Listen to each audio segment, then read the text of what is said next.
اللہ الرحمن الرحیم۔ سورہ توبہ کی تقریباً 128 آیات کی تفسیر ہو چکی ہے۔ 128ویں آیت میں یہ بات چل رہی تھی کہ اللہ تعالیٰ نے ارشاد فرمایا کہ بے شک تمہارے پاس تم میں سے ہی ایک ایسے رسول تشریف لائے جو تم پر بہت مہربان ہیں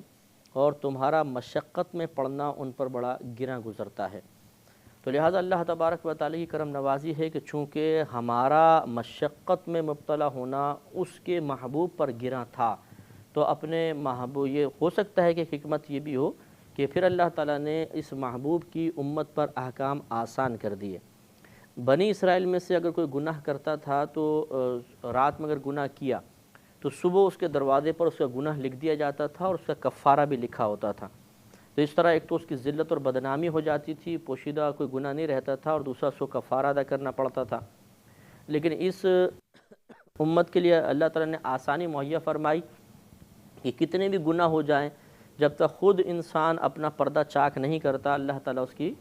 ستر ڈھکتا رہتا ہے، اس کی پردہ پوشی فرماتا ہے۔ اور وہاں پر کفارہ لازم تھا، یہاں پر اگر توبہ بھی کر لی تو کچھ بھی نہیں، تو گناہ معاف ہو جائے گا۔ ایسی بنی اسرائیل اگر پیشاب وغیرہ کرتے اور وہ کپڑے یا بدن پہ لگ جاتا تو اتنا کپڑا کاٹنا اور اتنے بدن کی کھال کو کاٹ دینا لازم ہوتا تھا۔ اور ہم پر اللہ کی کرم نوازی ہے کہ اللہ تعالیٰ نے ہمیں اگر پیشاب لگ جائے بالفرض بدن پر یا گندگی، اس کو دھو ڈالیں، کپڑے کو دھو لیں تو بالکل پاک و صاف ہے، کپڑا خراب نہیں ہوگا۔ پہلے دور میں تیمم کی اجازت نہیں تھی، ہمیں تیمم کی اجازت دے دی۔ پانی نہیں ہے تو تیمم کر کے ہم نماز کو ادا کر سکتے ہیں۔ پہلے دور میں عبادت خانے مخصوص تھے اور انہی میں عبادت ہو سکتی تھی، لیکن نبی کریم صلی اللہ علیہ وسلم نے ارشاد فرمایا کہ اللہ تبارک و تعالیٰ نے مجھے 5 چیزوں میں انبیاء علیہم السلام پر فوقیت عطا فرمائی، ان میں سے ایک یہ کہ تمام روئے زمین کو میرے لیے مسجد بنا دیا گیا۔ تو اب ہمارے لیے اجازت ہے کہ جہاں روڈ پر بھی جا رہے ہوں، نماز کا وقت ہو جائے یا نماز کے وقت نکلنے لگ جائے تو ہم اتر کے روڈ کے کنارے بھی نماز ادا کریں گے، زمین پاک ہونی چاہیے تو نماز ہماری ادا ہو جائے گی۔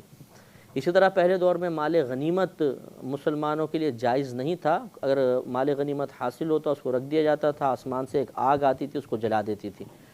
لیکن اس امت کے لیے اللہ تعالیٰ نے مال غنیمت کو بھی جائز اور حلال قرار دے دیا۔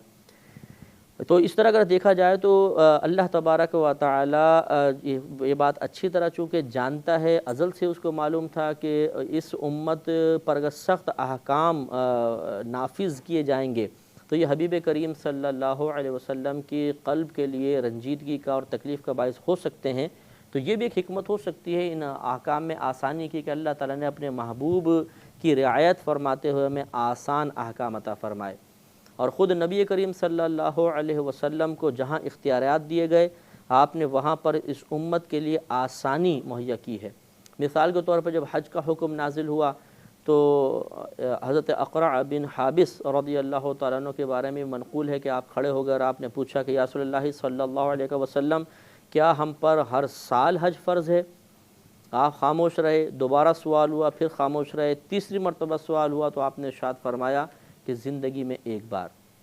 پھر فرمایا کہ اگر میری زبان سے ہر سال نکل جاتا تو تم پر ہر سال ہی حج فرض ہو جاتا۔ اس سے معلوم ہوا کہ بہت سے امور میں اللہ تبارک و تعالی نے اپنے حبیب کریم صلی اللہ علیہ وسلم کو اختیار عطا فرمایا، اور جب اختیار آپ کو ملا تو آپ نے امت کے لیے آسانی ہی اختیار فرمائی۔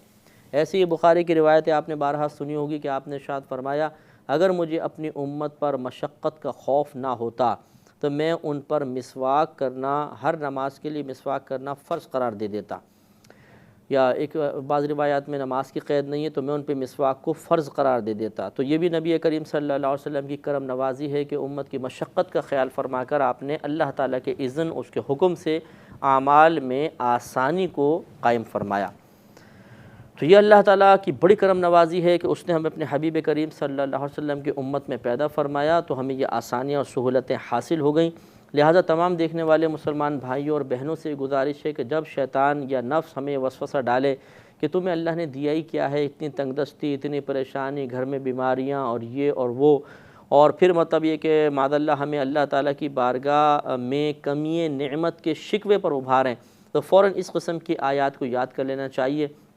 کہ اللہ کی کتنی بڑی کرم نوازی ہے کہ اللہ تعالیٰ نے بغیر ہمارے طلب کیے ہمیں اپنے مسلمان بنایا اور اپنے حبیب کریم صلی اللہ علیہ وسلم کا امتی بنایا، اور یہی اسلام اور نبی کریم صلی اللہ علیہ وسلم کا امتی ہونا ہمیں میدان محشر میں بہت عزت دلوائے گا، اور جنت میں بھی ہمارے لیے درجات بہت زیادہ اعلیٰ ہوں گے۔ ہم نے مسلمان ہونا مانگا تو نہیں تھا، نبی کریم صلی اللہ علیہ وسلم کی امت میں پیدا ہونے کی طلب تو ہم نے نہیں کی تھی، کوئی ریکویسٹ تو نہیں تھی، کوئی دعا تو نہیں تھی، ہم تو اس کائنات میں تھے ہی نہیں۔ یہ فقط اللہ تعالیٰ کی کرم نوازی ہے کہ کسی کو اپنے عدل سے پہلے زمانے میں پیدا کر دیا اور ہمیں اپنے فضل سے اپنے حبیب کریم صلی اللہ علیہ وسلم کی امت میں پیدا فرمایا۔ اگر ہم دیانتداری کے ساتھ آنکھیں بند کر کے ٹھنڈے دل کے ساتھ غور کریں کہ پوری کائنات کی نعمتیں ایک طرف ہوں اور مسلمان ہونا اور نبی کریم صلی اللہ علیہ وسلم کا امتی ہونا ایک طرف رکھا جائے تو کون سی نعمت بڑی ہے؟ تو یقیناً ایک ذی شعور مسلمان یہی کہے گا کہ یہ نعمت بڑی ہے، کیونکہ اس کا اثر، اس کا نتیجہ آخرت کے اندر بہت اچھا ملے گا۔ پوری کائنات جمع ہو بھی جائے تو 50 سال بعد، 60 سال بعد، 70 سال بعد مر ہی جانا ہے، پھر یہ آخرت میں ہمیں کچھ بھی نفع نہیں دے گا۔ لہذا اس وقت پھر دل کو سکون ملے گا، قرار ملے گا، اور ہم اللہ تعالیٰ کی بارگاہ میں شکوہ شکایت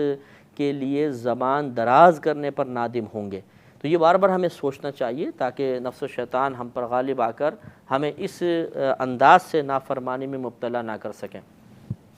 فَإِن تَوَلَّوْا، پھر اگر وہ منہ پھیریں، فَقُلْ حَسْبِيَ اللَّهُ، تو آپ فرما دیجئے کہ اللہ تعالیٰ مجھے کافی ہے، لا الہ الا ہو، اس کے سوا کوئی بندگی کے یعنی عبادت کے لائق نہیں، یعنی کسی کی بندگی اس کے علاوہ نہیں ہوگی، اس عبادت کے اس کے علاوہ کوئی بھی لائق نہیں ہے۔ علیہ توکلت وہو رب العرش العظیم، اسی پر میں نے بھروسہ کیا اور وہ عرش عظیم کا رب ہے، یعنی مالک ہے۔ تو معلوم یہ ہوا کہ اللہ تبارک و تعالیٰ پر ہمیشہ بھروسہ کرنا چاہیے۔ نبی کریم صلی اللہ علیہ وسلم کو بھی اللہ نے یہی تسلی فراہم کی کہ اگر یہ لوگ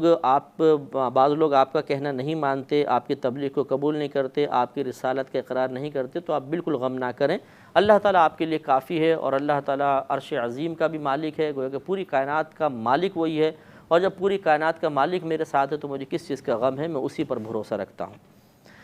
یہاں تک سورہ توبہ مکمل ہو گئی ہے۔ اس کی تقریباً 129 آیات تھیں جو آپ کی خدمت میں بماع تفسیر کے بیان کرنے کے سعادت حاصل ہوئی۔